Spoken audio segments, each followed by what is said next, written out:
Salut camarades, ici Bastien. Vous êtes sur ma chaîne Airsoft Belux. Aujourd'hui, on parlera de la petite mouche qui traîne ici.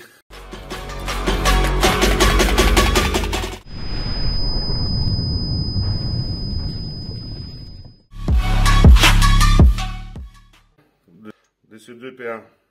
On va commencer par la première Syma AEP. En fait, j'ai déjà fait un review il y a un petit moment. J'ai utilisé à peine 5-6 parties. On a déjà des petits soucis ici. Comme vous savez bien, que c'est pas blowback. Il y a déjà problème. Sinon, en général, c'est tout bien se passer avec. Tire bien, surtout quand il fait froid. Pour ça, j'ai déjà un petit life hack pour jouer avec. Voilà, ça c'est grand convenient.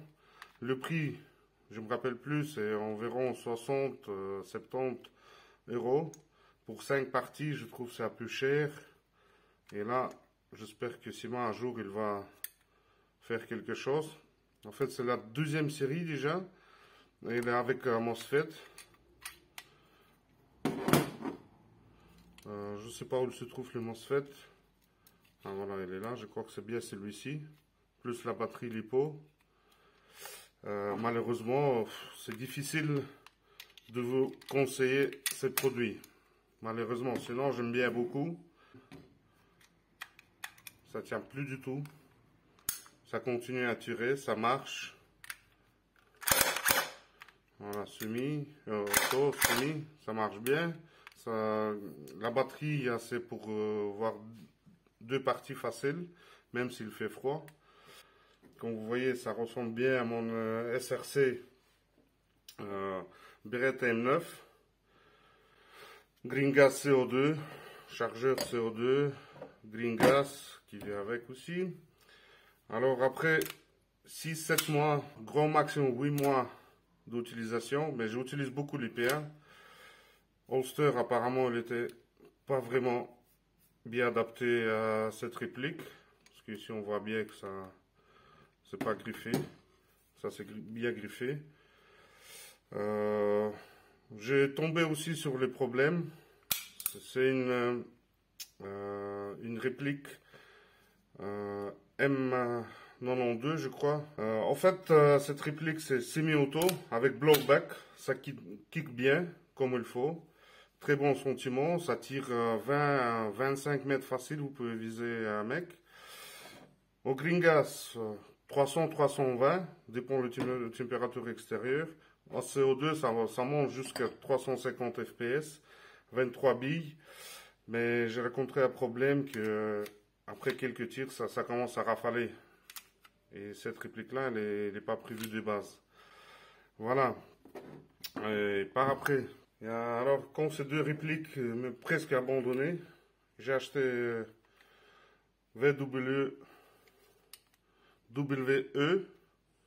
ICAP à 5.1 Dragon.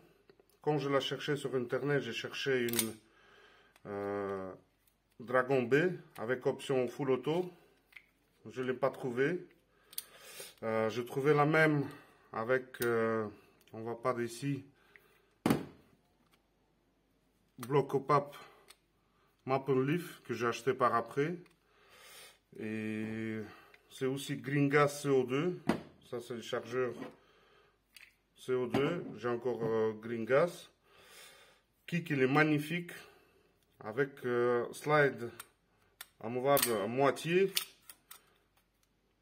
Pour moi personnellement ça économise du gaz. Look très bien.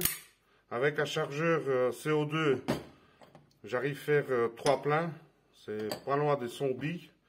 Et avec Green Gas, c'est pareil. C'est à partir de 310 fps jusqu'à 350, 52 que je fais les tests le dernier moment. Ici, c'est un petit life hack. Parce que j'ai remarqué beaucoup de monde qui perd ses chargeurs. Voilà.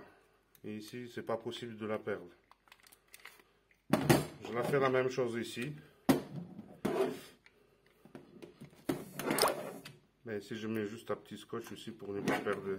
Vous voyez, c'est pas possible de jouer avec.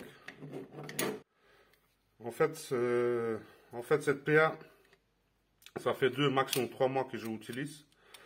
Depuis, j'ai déjà perdu le viseur. Je sais pas si vous voyez comme ça. Voilà. Comme j'ai déjà dit, j'ai changé les canons internes, Hop-Up, avec joie de Hop-Up. Tout vient, cette kit des Maple Leaf, 50 €. Et cette panne m'a revenu à 150. Plus j'ai acheté un chargeur au green gas supplémentaire et 3 chargeurs de CO2 qui sont quand même un peu chers à 30 €. Voilà, ce triplique il m'est arrivé déjà pas loin des 300 €. Mais par contre, les points positifs de cette réplique, j'arrive à toucher les mecs 30, 35, voire même 40 mètres. Mais là, la bille, il fait quand même un petit rebond. 30, 35 mètres, headshot, et bienvenue avec. Voilà, juste ce truc-là que j'ai perdu, mais j'utilise pas. Fair play, headshot. Fair play, headshot.